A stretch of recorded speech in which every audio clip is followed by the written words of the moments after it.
Today we are going to discuss about calorimetry.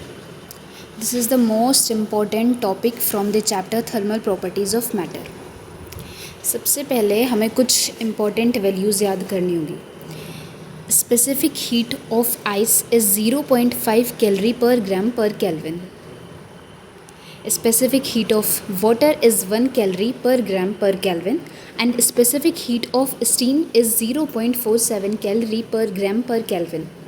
Latent heat of fusion of water is 80 calorie per gram, and latent heat of vaporization for water is 540 calorie per gram. अब specific heat होती क्या है? देखो, specific heat होती है कि हमें एक पर यूनिट मास को कितनी हीट देनी या फिर लेनी पड़ेगी अगर हम उसमें चेंज इन टेम्परेचर चाहते हैं डेल्टा टी का.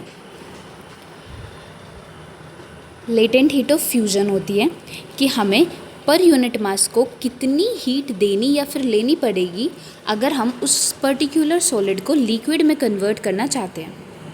और ऐसे ही होती है लेटेंट हीट ऑफ वेपोराइजेशन कि हमें पर यूनिट मास को कितनी हीट देनी या फिर लेनी पड़ेगी अगर हम उस लिक्विड को गैस में कन्वर्ट करना चाहते हैं. तो हमें बेसिकली इस टॉपिक में इन फॉर्मूलेज़ का याद रखना है. ओके, तो बेसिकली कैलोरीमेट्री पे जो क्वेश्चंस आते हैं ना, वो मिक्सिंग प्रॉब्लम से आते हैं. आपको दे दिया जाएगा कि हमने इसको और इसको मिक्स किया तो फाइनल कंपोजिशन बताओ, फाइनल टेम्परेचर बताओ. तो हम एक एक करके पर्टिकुलर केसेस को सॉल्व करते हैं. तो यहाँ पे 3 पॉसिबिलिटी है.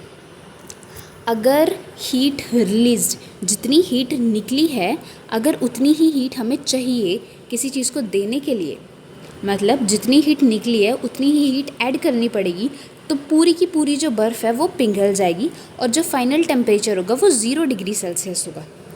इसको एक एग्जांपल से समझते हैं कि हमें यहाँ पे गिवन है 40 ग्राम ऑफ आइस प्रेजेंट है at 0 degree Celsius and 40 gram water present है एट 80 डिग्री सेल्सियस. सबसे पहले हमें एक मिडिल ग्राउंड सेलेक्ट करना है जो कि है पानी एट 0 डिग्री सेल्सियस. मतलब हमें इन दोनों को कन्वर्ट करना है पानी में जो कि 0 डिग्री सेल्सियस पर है. So as we can see कि हम पानी का टेम्परेचर घटा रहे हैं. यहाँ पे पानी 80 डिग्री सेल्सियस पे है और हम इसको कन्वर्ट कर रहे हैं पानी को जो कि 0 डिग्री सेल्सियस पे है. तो हम पानी में डिक्रीमेंट लेकर आ रहे हैं, तो यहाँ से हीट रिलीज़ होगी. अब यहाँ से कितनी हीट रिलीज़ होगी? स्पेसिफिक हीट ऑफ वाटर कितना है, मास कितना है एंड चेंज इन टेम्परेचर कितना है. ये फॉर्मूला हम पहले डिस्कस कर चुके हैं. So specific heat of water is 1. हम कितने मास को कन्वर्ट कर रहे हैं? 40 ग्राम मास को. एंड चेंज इन टेम्परेचर कितना है? 80 डिग्री सेल्सियस का. सो ये हो जाएगा 3200 कैलोरी. अब कितनी हीट देखो, अब यहाँ पे दे रखा है हमें बर्फ़ जो कि 0 डिग्री सेल्सियस पे, हमें इसे कन्वर्ट करना है पानी में जो कि 0 डिग्री सेल्सियस पे है. तो हमें यहाँ पे हीट देनी पड़ेगी. तो कितनी हीट देनी पड़ेगी? तो वो होगा latent heat of fusion and mass. क्योंकि हम देखो, आइस क्या है? आइस है सॉलिड. वाटर क्या है? वाटर है लिक्विड. तो जब हम सॉलिड को लिक्विड में कन्वर्ट करते हैं तो उसको हम क्या बोलते हैं? फ्यूज़न बोलते हैं ना. तो कितनी हीट हमें ऐड करनी पड़ेगी is latent heat of fusion कितना है और कितने मास को हम कन्वर्ट कर रहे हैं. तो ये हो जाएगा 80. लेटेंट हीट ऑफ फ्यूज़न कितनी होती है आइस की? 80. और कितने मास को हम कन्वर्ट कर रहे हैं? 40 ग्राम को.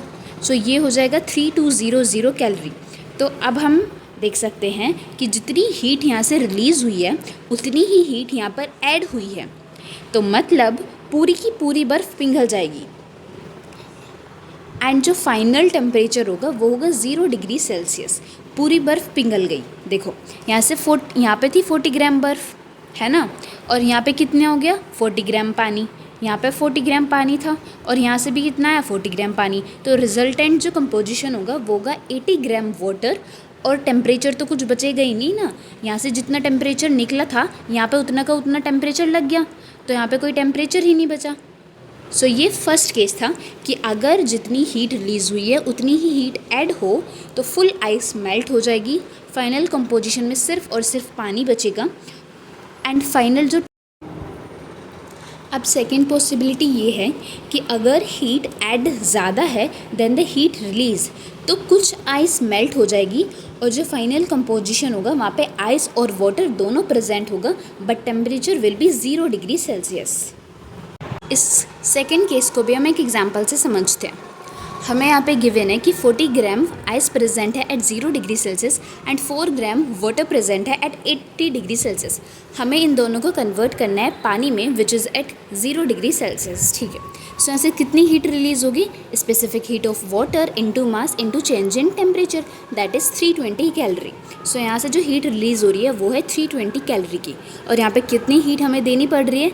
Which is latent heat of fusion into mass, that is 3200 calorie. मतलब हम यहाँ पे देख सकते हैं कि जो हीट ऐड है वो ज़्यादा है देन द हीट रिलीज़। इसका मतलब कुछ आइस पिघल जाएगी और कुछ आइस एज इट इज़ रह जाएगी। तो कितनी आइस पिघलेगी वो देखते हैं अब हम वो कैसे निकालते हैं। तो यहाँ से 320 कैलोरी की हीट निकल रही है ना, ये 320 कैलोरी की हीट निकल रही है। हमें ये देखना है कि ये जो हीट है ये कितनी आइस को मेल्ट करने के लिए रिस्पॉन्सिबल है। सो कितनी हीट निकल रही है इन इज़ इक्वल्स टू कितनी हीट यहाँ से निकल रही है और ये कितने मास को मेल्ट करने के लिए रिस्पॉन्सिबल है। So heat release is equals to mass of ice melted into latent heat of fusion. So ये हो जाएगा 4 ग्राम, मतलब 4 ग्राम की जो बर्फ़ है वो पिघल रही है, बाकी बची कुछ 36 ग्राम की जो बर्फ़ है वो एज इट इज़ प्रेजेंट है। सो फाइनल कंपोजिशन ये होगा कि 4 ग्राम की जो बर्फ़ है वो पिघल रही है पानी में एंड 8 ग्राम पानी प्रेजेंट है। 4 ग्राम तो यहाँ से आया, 4 ग्राम यहाँ से पिघल के आया, तो कितना हुआ? 8 ग्राम हुआ, और बचा कुछ जो 36 ग्राम है वो आइस प्रेजेंट है, और फाइनल टेम्परेचर तो 0 डिग्री सेल्सियस हुआ ना। यहाँ से जितनी हीट निकल रही है उतनी की उतनी हीट निकल गई इस 4 ग्राम को पिघलाने के लिए, तो कोई रिजल्टेंट हीट बची ही नहीं। तो फाइनल टेम्परेचर कितना होगा? 0 डिग्री सेल्सियस। अब थर्ड पॉसिबिलिटी ये है कि if heat release is greater than the heat added, so final composition में पूरी की पूरी जो आइस है वो पिघल जाएगी एंड कुछ टेम्परेचर भी प्रेजेंट होगा, जैसे कि 4 ग्राम आइस प्रेजेंट है at 0 degree Celsius and 40 gram water present है एट 80 डिग्री सेल्सियस। सो इनको हमें कन्वर्ट करना है पानी में एट 0 डिग्री सेल्सियस, ठीक है। तो यहाँ से कितनी हीट रिलीज होगी? Is specific heat of water into change in temperature into mass, that is 3200 calorie.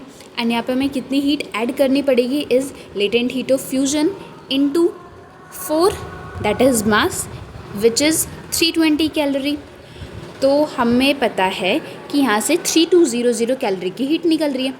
अब 3200 कैलोरी की में से 320 कैलोरी की हीट तो यहाँ पे लग जाएगी इस बर्फ़ को पिघलाने में, बची कुची जो 2800 है वो यहाँ पर रिस्पॉन्सिबल होगी for the rise in temperature. तो यहाँ से पूरी की पूरी बर्फ़ पिघल गई। 4 ग्राम बर्फ़ थी जो कि पूरी की पूरी पिघल गई, तो यानी कि 4 ग्राम पानी तो यहाँ से आया और 40 ग्राम पानी यहाँ से आया, तो फाइनली 44 ग्राम वाटर प्रेजेंट है। और ये वाटर 0 डिग्री सेल्सियस पे नहीं होगा क्योंकि यहाँ पे सारी की सारी हीट नहीं लगी है, यहाँ पे कुछ हीट बच गई है। तो अब वो टेम्परेचर कितना होगा उस पर भी क्वेश्चंस आते हैं, तो वो कैसे निकालते हैं? तो देखो, अगर ये टेम्परेचर नहीं होता तो यहाँ पर 44 ग्राम वाटर प्रेजेंट होता 0 डिग्री सेल्सियस पे, बट अभी यहाँ पे कुछ टेम्परेचर प्रेजेंट है। सपोज़ कि यहाँ पे टी टेम्परेचर प्रेजेंट है, तो अब यहाँ पे 44 ग्राम वाटर प्रेजेंट है एट टी डिग्री सेल्सियस पे। तो स्पेसिफिक हीट ऑफ वाटर कितना होता है?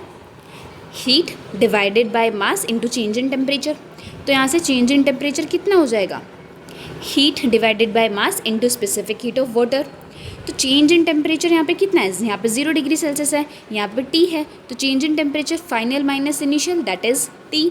तो यहाँ पे चेंज इन टेम्परेचर मतलब टी हो जाएगा यहाँ पे कि कितनी हीट यहाँ पे रिस्पॉन्सिबल है इस टेम्परेचर को देने के लिए। तो देखो 3200 कैलोरी में से 320 कैलोरी की हीट तो लग गई, कितनी बची? 2800 कैलोरी की हीट बची ना। तो ये कैलोरी की इतनी हीट बच रही है जो कि इस चेंज इन टेम्परेचर के लिए रिस्पॉन्सिबल है। तो यहाँ पे टेम्परेचर हो जाएगा 2800